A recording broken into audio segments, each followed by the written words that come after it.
बीती रात भर जंग से जुड़ी हर अपडेट मैं आपको बताऊंगा। और मैंने जैसे आपसे वादा किया था कि हॉर्मूज पर अमेरिका के ग्राउंड ऑपरेशन को लेकर एक बड़ा खुलासा। लेकिन पहले एक शॉर्ट में नजर ये डाल देते हैं कि कल रात को या फिर पिछले 24 घंटे में आप ले लीजिए, पिछले 12-13 घंटों में कहां कहां बड़े अटैक हुए हैं। देखिए, शारजा में अमेरिकी टेलीकम्युनिकेशन बिल्डिंग पर सीधी स्ट्राइक हुई है, इस पर ड्रोन अटैक हुआ है। बल्कि ये जब ड्रोन हमला हुआ तो मेरे एक वीडियो में एक कमेंट आया कि अभी अभी जो है वो हमला हुआ, और बाई चांस मैं उस समय ऑनलाइन था तो मैंने वो कमेंट देखा और उसमें एक दर्शक ने मुझे ये बताया, जो शायद शारजा में होंगे, उनकी तरफ से एक कमेंट आया कि साहब अभी अभी एक जो है वो ड्रोन स्ट्राइक हुई है। और वो खबर बिल्कुल सही हुई, अमेरिकी टेलीकम्युनिकेशन सेंटर पर ड्रोन अटैक हुआ है। अगर आप यूएई में हैं, आप सऊदी में हैं, आप कतर में हैं, आप जॉर्डन में हैं, और अगर आप मेरे वीडियो देख रहे हैं तो आप कमेंट करके बताइए वहां कैसे हालात हैं। आप जो भी अपडेट लेंगे मैं उसे अपने दर्शकों तक पहुंचाऊंगा। इसके अलावा आप देखिए, दुबई में टेलीकॉम फैक्ट्री पर हमला हुआ है, यानी ये कि बड़ा इलेक्ट्रॉनिक वॉरफेयर शुरू हो गया है। अब आप देखिए, ईरान की जो मिसाइल्स हैं वो ऐसी जगहों पर बरस रही है जो इलेक्ट्रॉनिक टेलीकम्युनिकेशन सेंटर्स हैं, उस पर जिस तरह के हमले ईरान पर हुए वैसा ही जवाब मिल रहा है। यूएई में अल-मिन्हाद बेस पर अमेरिका का कमांड सेंटर तबाह कर दिया गया है। दुबई में 24 घंटे के अंदर 11 मिसाइल्स अटैक हुए हैं और 40 के आसपास ड्रोन अटैक हुए हैं। दुबई में ही कुवैत का जो तेल टैंकर है, अल सलामी तेल टैंकर, उसमें आग लग गई है, ये खबर आप जानते होंगे, उस पर ड्रोन अटैक हुआ। इसके अलावा दुबई एयरपोर्ट पर 2 सिविलियन एयरक्राफ्ट को भी निशाना बनाया गया है। इसको लेकर अभी कंफर्मेशन देखिए रिवील होती है नहीं जानकारी, वो एक अलग बात है, लेकिन जो सोर्सेज आ रहे हैं कि 2 प्लेन तबाह हुए हैं यूएई में एयरपोर्ट पर। इसके अलावा आप देखिए कि मिडिल ईस्ट का अब ऐसा मान के चल रहे हैं एक्सपर्ट्स कि जो रडार सिस्टम है वो पूरी तरह से तबाह है।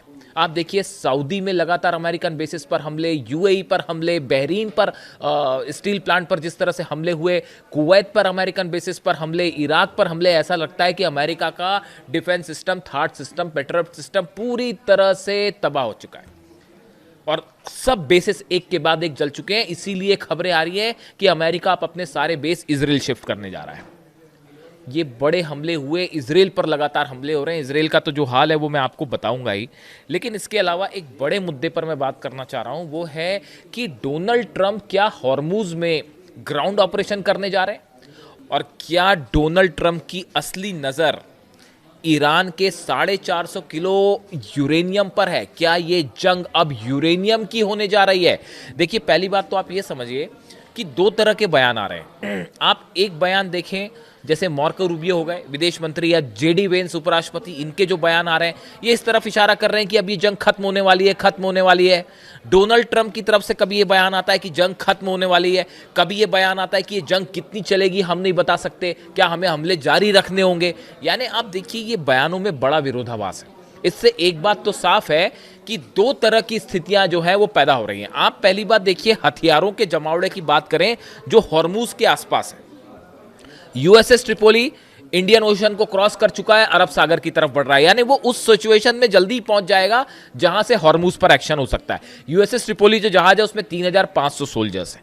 इसके अलावा आप यूएसएस बॉक्सर जो है वो बेहद करीब पहुंच रहा है, अरब सागर की करीब पहुंच चुका है। 82 एयरबॉर्न यूनिट में 3,000 जवान हैं अमेरिका के। आर्मी कॉम्बैट के 4,000 सोल्जर्स जो है वो मिडिल ईस्ट की तरफ बढ़ रहे हैं। सपोर्ट यूनिट जो है अमेरिका की, उसके 20,000 सोल्जर्स जो है वो ईरान के करीब पहुंचने शुरू हो गए। एयरफोर्स से, अमेरिकन एयरफोर्स से जुड़े 15,000 सोल्जर्स जो हैं उनको मिडिल ईस्ट भेज दिया गया है। इसके अलावा स्पेशल फोर्स के 2,000 सोल्जर्स और नेवी के करीब 10,000 सैनिक अमेरिका के ईरान के आसपास हैं। यानी देखिए, ये मैंने आपको नंबर्स ये सब इसलिए बताए, ये बड़ी स्पेसिफिक जानकारी है एक तो, कि कितने सोल्जर्स कौन सी यूनिट से आ रहे हैं। मैंने आपको पहले ही बताया, चाहे रशिया की इंटेलिजेंस हो, चाहे चाइना की इंटेलिजेंस हो, ये सब मदद कर रहे हैं ईरान की, और अमेरिका के हर डेवलपमेंट की जानकारी दी जा रही है ईरान को। इन हालात में ये सारे सोल्जर्स का करीब जाना, हॉर्मूज के करीब जाना, मिडिल ईस्ट की तरफ बढ़ना, ये इशारा कर रहा है कि एक बड़ा ग्राउंड ऑपरेशन कभी भी हो सकता है, चाहे वो हॉर्मूज में हो, चाहे खर्ग आइलैंड में। अब देखिए, अगर हम टोटल सैनिकों को काउंट कर लें तो करीब 50,000 सैनिक बन रहे हैं जो कि ईरान के आसपास है। आप देखिए, वॉरशिप्स पहुंच रहे हैं, इसके अलावा एक बड़ा डेवलपमेंट है, A-10 थंडरबोल्ट विमान हैं, ये अमेरिका से रवाना कर दिए गए हैं ब्रिटेन, और वो अरब की तरफ आएंगे, ईरान की तरफ आएंगे। ये थंडरबोल्ट वो प्लेन्स हैं जिनका इस्तेमाल ग्राउंड ऑपरेशन के समय के लिए किया जाता है। यानी आप देखिए जो मिलिट्री का जमावड़ा है ईरान के आसपास वो अच्छा खासा है। अब ऐसे में सवाल ये है कि क्या इसमें ऑपरेशन यहां पर होगा, इसको, और अब तक क्यों नहीं हुआ ऑपरेशन, ये दोनों सवाल है। पहला सवाल जो है कि क्या ऑपरेशन होगा, अगर हॉर्मूज में किसी तरह का ऑपरेशन करना है अमेरिका को, तो उसके लिए खर्ग आइलैंड पर तो एकदम ज़रूरी है कि बिना खर्ग पर कब्जा किए आप हॉर्मूज पर कब्जा कर ही नहीं सकते। तो खर्ग आइलैंड के आसपास हमले हो सकते हैं, उस पर जो है पैराट्रूपर्स के जरिए जो है अमेरिकन सोल्जर्स जो है उनको ड्रॉप किया जा सकता है।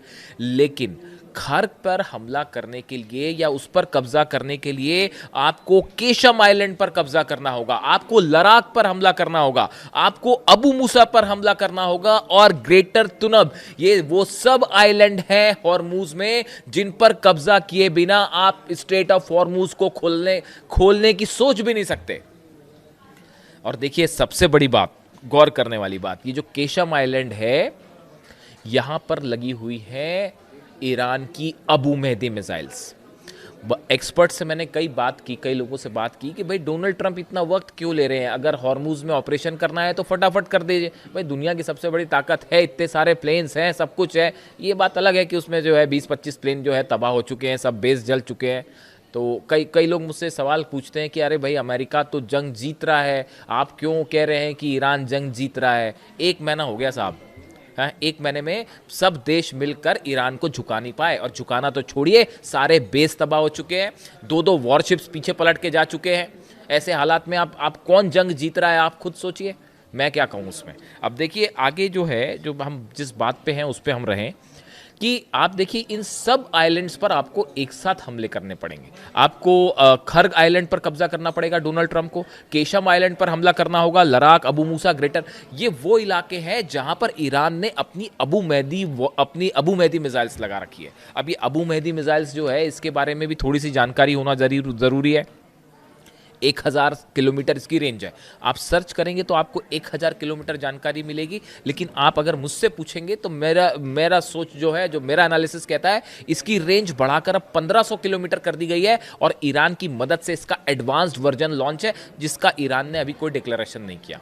बड़ी सारी चीज़ें वॉरफेयर में ऐसी होती हैं जिसके बारे में, तकनीक के बारे में बताया नहीं जाता। तो आप जब भी अबू मेहदी मिसाइल सर्च करेंगे, आप करके देखिए, आपको 1000 किलोमीटर की रेंज मिलेगी, जबकि हकीकत यह है कि ये 1500 किलोमीटर से ज़्यादा अटैक कर सकती है।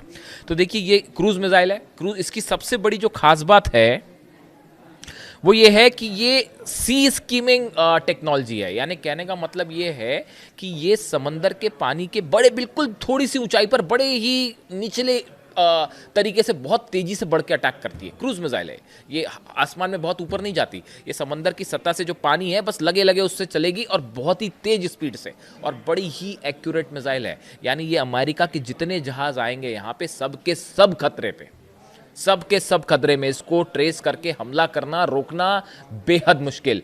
1000 किलोमीटर की जद में भी अभी अमेरिका का कोई जहाज नहीं है।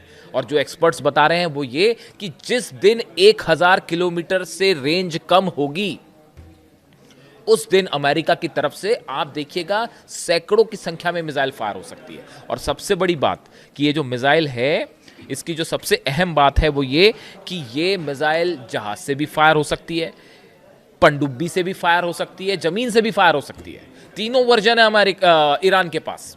और ये जितने आइलैंड्स के मैंने नाम लिए, मैंने बार बार इसके नाम क्यों लेता हूं मैं, ताकि ये केशम आइलैंड, खार्ग हो गया, अबू मूसा हो गया, तुनब, ये जितने आइलैंड्स हैं ना, इन सब आइलैंड्स पे मिसाइल्स तैनात हैं, और सैकड़ों की संख्या में मिसाइल तैनात है। इसी वजह से जो बम्बार्डमेंट हो रहा है, जो आप रोज देख रहे हैं कि हर रात अमेरिका की तरफ से बंकर बस्टर बम्स गिराए जा रहे हैं, 1000 किलो के पेलोड के बम गिराए जा रहे हैं। मतलब ये हाल है कि हर दिन जो है करीब 1000 ठिकानों पर हमले हो रहे हैं तेहरान में, ईरान के अलग अलग ठिकानों पे। और अब ये हमले हॉर्मूज के आसपास हो रहे हैं। कोशिश ये है कि IRGC की जो क्षमता है उसको ख़त्म किया जाए, मिसाइल सिटीज़ को ख़त्म किया जाए। लेकिन मिसाइल सिटी को आप ख़त्म तो तब करोगे जब आपको पता चलेगा कहाँ कहाँ मिसाइल सिटीज़ हैं। वो तो ऐसी जगह बनी है जिसके बारे में कोई लोकेशन किसी को नहीं पता, शायद वो सिर्फ ईरान की सेना जानती है और उसमें भी कुछ ही कमांडर्स जानते हैं। तो ऐसे सिचुएशन में जो मिसाइल है ये अबू मेहदी मिसाइल, इसकी खास बात ये एंटी एक्सेस एरिया डिनायल इसकी एक टेक्निक कहलाती है। एंटी एक्सेस या एरिया डिनायल एक टेक्निक है जो ईरान इस्तेमाल करता है, जिसका उद्देश्य दुश्मन की नौसेना को दूर रखना है। आप देखिए यही वजह है कि 1000 किलोमीटर के डिस्टेंस पे रहते हैं जो भी शिप आते, चाहे अब्राहम लिंकन आया, चाहे वो जेरल्ड आर फोर्ड आया, वो कोई ईरान के जो करीब गए वो सबके सब पीछे आ गए कि कब ये मिसाइल्स गिरने लगे और मुश्किल हो जाए। यही वजह है कि अब तक डोनाल्ड ट्रंप ने यहाँ पर अपने ना तो प्रॉपर जहाज़ अंदर भेजे हैं और ना ही सैनिक उतरे हैं। और ईरान की तरफ से 6 लाख सैनिक तैयार हैं, जो कि आधे से ज़्यादा उसमें ऑलरेडी उन लोकेशंस पर पहुंच चुके हैं जहां से वो स्वागत करने के लिए तैयार है अमेरिका को। वो जिस तरह से कहा जा रहा है, ईरान बार बार कह रहा है हम तैयार हैं, आप कदम तो रखिए, हम आपका कदम ही काट देंगे। इस तरह का कल बयान आया आईआरजीसी की तरफ से कि आप पैर रखिए, वो पैर को हम फिर उठने ही नहीं देंगे। तो ईरान की जो है वो ज़बरदस्त तैयारी, एक वीडियो भी रिलीज़ किया आईआरजीसी ने, आपने देखा होगा कि लाखों सैनिक जो हैं वो उसमें हॉर्मुज़ की तरफ बढ़ रहे हैं। और नया जो मिशन बना है उसमें तो लाखों युवा जो है वो शामिल हो रहे हैं आर्मी में, और हर कोई आईआरजीसी को ज्वाइन करने के लिए तैयार है। तो ऐसे सिचुएशन में अब डोनाल्ड ट्रंप ऑपरेशन करें हॉर्मुज़ में तो कैसे करें? अगर वो हॉर्मुज़ पर किसी तरह का कब्ज़ा करना चाहते हैं या अपने सोल्जर्स वहाँ पे उतारते हैं, तो ऐसे सिचुएशन में आपको सबसे पहले तो प्रतिरोध होगा कि वो जो जहाज़ आपके आएंगे उसको अबू मेहदी मिसाइल से पहला चैलेंज मिलेगा। दूसरा बड़ा चैलेंज ये मिलेगा कि वहाँ पे बड़ी सारी जो बोट्स हैं वो अटैक करेंगी। तीसरी बड़ी चुनौती है 6 लाख सैनिक वहाँ पर हैं, वो आप पर हमला करेंगे। इसीलिए कहा जा रहा है कि अगर यहाँ पे ग्राउंड ऑपरेशन होता है तो ये अमेरिका के इतिहास की सबसे बड़ी चूक साबित होगी। देखिए सत्ता परिवर्तन तो हो नहीं पाया, आप देखें सत्ता परिवर्तन की जो कोशिश थी वो पूरी तरह से फेल हो गई। सत्ता परिवर्तन की जो कोशिश थी वो पूरी तरह से फेल हो गई।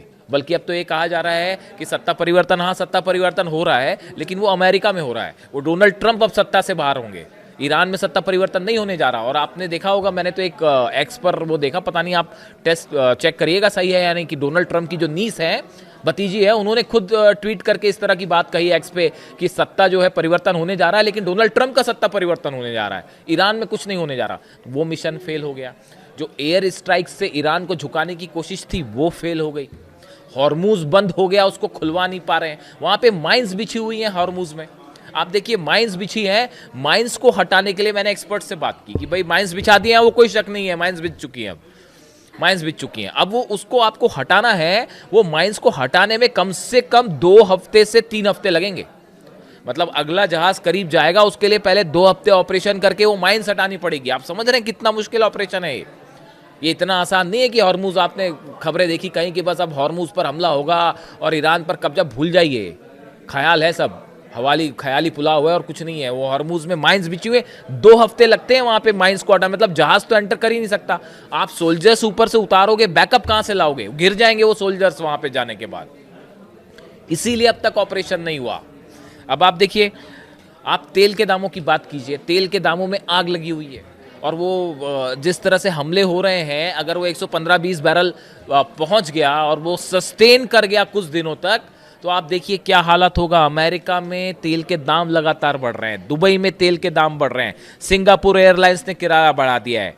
ऐसे हालात में देखिए, अमेरिका में हमेशा क्या बात होती है, अमेरिका में जब भी महंगाई बढ़ जाती है ना, जब भी तेल के दाम बढ़ जाएंगे, गैस के दाम बढ़ जाएंगे, आम लोगों को दिक्कत होने लगती है, तो वहाँ सत्ता परिवर्तन हो जाता है। इसीलिए ईरान की स्ट्रैटेजी है वॉर को लंबा खींचा जाए, और वहाँ पे दबाव में है डोनाल्ड ट्रंप।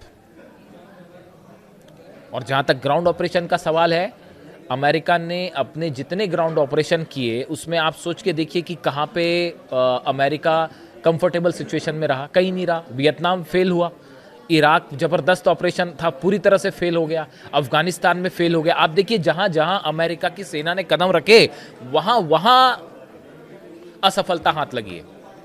तो ये तो ईरान है, आईआरजीसी के 10 लाख सैनिक तैयार खड़े हुए हैं, रेडी मोड में है कि जब चाहे तब अटैक कर दे। टोटल आर्मी तो और बड़ी है, सेना टोटल बड़ी है, लेकिन 10 लाख तो इस मोड में है जो हमेशा तैयार रहें। तो ऐसे हालात में डोनाल्ड ट्रंप के पास कोई एग्जिट प्लान नहीं है, अंदर आ गए हैं। अब सिर्फ एक चारा बचा है कि ये लाव लश्कर लेके वापस चला जाए, इस जंग को ख़त्म किया जाए। लेकिन उसमें समस्या ये है, उसमें दिक्कत ये है कि हमेशा के लिए हॉर्मुज को खो देगा अमेरिका। पूरे मिडिल ईस्ट से कंट्रोल खत्म हो जाएगा अमेरिका का। अगर ये जंग, ट्रंप क्यों नहीं रोक पा रहे जंग? भाई अगर इकोनॉमिकली नुकसान हो रहा है, बंद करके वापस चले जाए, बंद करके वापस चले जाएंगे तो हॉर्मुज पर हमेशा के लिए ईरान का कब्जा। बात नंबर एक, अमेरिका के जितने बेसेस हैं वो हमेशा के लिए ये हो जाएगा साबित कि भाई आपके तबाह हैं बेसेस, आप जंग हार गए, आप मुंह दिखाने लायक किसी के लिए नहीं रहे, अपने बेसेस खुद इजराइल शिफ्ट करना पड़ रहा है या नए सिरे से बनाने पड़ेंगे। यानी मिडिल ईस्ट में अमेरिका का प्रभाव हमेशा के लिए खत्म। और ये इससे बड़ी जीत ईरान की नहीं हो सकती और इससे बड़ी हार नहीं हो सकती अमेरिका की। यही वजह है कि ना आगे बढ़ते बन रहा है, ना पीछे आते बन रहा है। लेकिन चूंकि सोल्जर्स हैं आसपास, इसलिए इस बात को लेकर अलर्ट रहना होगा। देखिए, ये खार्ग आइलैंड पर कब्जा करना और इस पूरे इलाके में कब्जा करना ये कोई आज का मिशन नहीं है, ये बहुत समय से चल रहा है। मैं एक सेंटकॉम, जो अमेरिका की सेंट्रल कमांड है जो ये ऑपरेशंस देखती है, उसके एक्स कोई चीफ हैं, मैं नाम भूल गया, मैकेंजी शायद, उनका मैं बयान देख रहा था। वो ये कह रहे हैं कि भाई ये तो हम पिछले 30 सालों से इसकी प्लानिंग कर रहे थे कि कैसे खार्ग पे और हॉर्मुज पर कब्जा किया जाए। तो उन्होंने उसके पूरे प्लान्स बना रखे हैं, लेकिन अब तक वो एग्जीक्यूट नहीं हुए, क्योंकि उनको पता है कि वहाँ पे जाएंगे तो फंस जाएंगे। और अमेरिका ऑलरेडी यहाँ से मांग उठ रही है कि भाई आप हमारे बच्चों को वहाँ मरने के लिए क्यों भेज रहे हो, अपने लालच के चक्कर में क्यों आप जाने दिलवा रहे हो वहाँ। यानी कुल मिला के हालात ये हैं कि डोनाल्ड ट्रंप फंस गए बुरी तरह से, और ईरान ने इस जंग को लंबा करके एक करारा जवाब दे दिया है अमेरिका को। अगले वीडियो में एक और बड़ा खुलासा इंतज़ार कीजिएगा। Thank you so much.